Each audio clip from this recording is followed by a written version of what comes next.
interesting. You have a new national live stage show coming out called "Becoming Kareem." What is that about? Well, it's a live show, and I basically I'm interviewed, and I talk about my life, the things that form me. The book that I just did, "Becoming Kareem," is for younger readers, and I talk about the mentors I had and the people that helped me make some good choices that I made in my life. So I talk about that and, what that process was all about. And how did you become Kareem? Like the name Kareem Abdul-Jabbar. How did you? Well, the whole idea about your name is it should inspire you to good things. So my name means noble or generous, and hopefully I'm inspired to be noble and generous in living my life. That's what it's all about. Kareem Abdul-Jabbar here on the Rich Eisen Show. Okay, LeBron's going to make his Los Angeles debut on the road on Thursday, and then obviously here in Los Angeles on Saturday. How do you think he will fare here in L.A., Kareem Abdul-Jabbar? LeBron has already done very well here in L.A. because the people appreciate, what he's all about, in terms of his civic consciousness. And they know he's the best player on the planet. So, all the fans are so excited. I was mentioning earlier, I can't go anywhere without excited fans coming up to me and saying, how far are we going to go in the playoffs? And, the excitement and interest is there, and it all has to do with LeBron coming to town. Now, I'm sure you've heard the question of legacy and him coming to a spot where there are already so many banners, yours, a dozen banners hanging inside of Staples right now. Does he need to win here a championship to be considered a Laker in that regard, Kareem? Do you think? Well, I'm sure that's what he's hoping for, and that's what management is hoping for. And he still has the skill and leadership qualities to make that happen. So, they didn't get LeBron when, his clock is ticking real loud, and he's not going to be around for a long time. He has another couple of good years to give this franchise, and hopefully to show them the leadership skills that they need to make it all the way to the top. No, I know. It just the question being is, you are obviously on the pantheon of Lakerdom, and many people think he has the opportunity to do that here, but he has to win a championship to do that. Would you agree with that assessment? Well, maybe that would figure in the decision of whether or not this was a successful transition.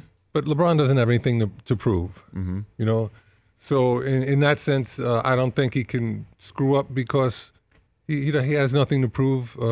He's bringing considerable skills and leadership qualities to this team.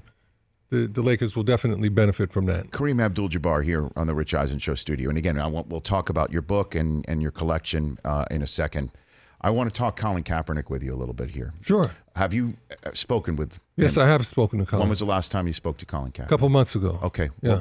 May I pry into finding out what your conversation with him was about? I just asked him what he was doing, and it was before the Nike commercial came out. Okay. So he was kind of secretive, but he said, that he had plans, and the fact that the ownership seemed to collude against him having a job in the NFL, that wasn't going to stop him from doing what he wanted to do with his life. And do you feel that there are some who say that Colin Kaepernick will one day be viewed as one of the more important civil rights figures in sports or this country? Would you agree with that assessment, Kareem? I would absolutely agree with it. What he did was important because he showed a new generation of youth that it's okay to have an opinion and it's okay to state it, as long as you do it with some intelligence and class. You have to say what's on your mind. So Colin used his platform as a professional athlete to bring attention to a very bad problem in our country. Too many black Americans get killed by the police for no good reason. And this is a real issue. This is not something that has been contrived. Colin is not trying to disrespect our country or our military. He wants our country to live up to what the Constitution says it's about, equal protection under the law. And that hasn't happened. And tragically for black Americans, it it ends up with too many black Americans dead. Well, it seems that Jim Brown, who you have obviously a history being at the forefront of these issues with way back in the day, thinks that Colin and others should not be kneeling during the national anthem to make this point. Where do you stand on that subject? Well, you know, I think that's a matter of opinion. Colin used the attention that he got to make a very serious statement. So it wasn't completely a failure. He got people's attention, and they understand what he was talking about, so much so that they tried to change the subject. So Colin knew what he was doing, and you know, I don't feel that he screwed up at all. He had to take the chance that they would come down on him like that, but as far as he's concerned, it was worth it. Do you speak to Jim Brown at all? I haven't spoken to Jim Brown in a couple of months, but I do speak to him. Okay. Yeah. Did you speak to him after he was in the Oval Office with Kanye then? I guess you hadn't, so if you haven't No, I spoken haven't. to him in 2 months. So what did him. you think of that, Kareem? It was kind of bizarre. You know, I'm sure that he probably wanted to get out of there when Kanye was doing his little act, you know.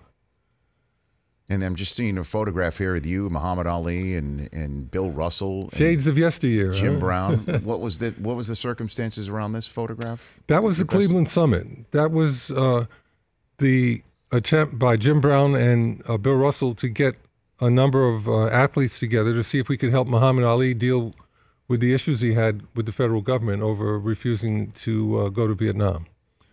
So we wanted to talk to Ali and find out where his head was, and to see if we could help him deal with it in a way where they didn't come down on him so hard. But you know, within 10 or 15 minutes, we realized that he was totally comfortable with what he was doing, and he didn't care if they you know, censured him the way they did. He had a point to make, and he made it. What do you think Ali would have thought of what's going on with Kaepernick right now, Kareem? I'm sure Ali would have understood what Kaepernick is doing and been 100% supportive of him. The Rich Eisen Show, weekdays at noon Eastern on Audience.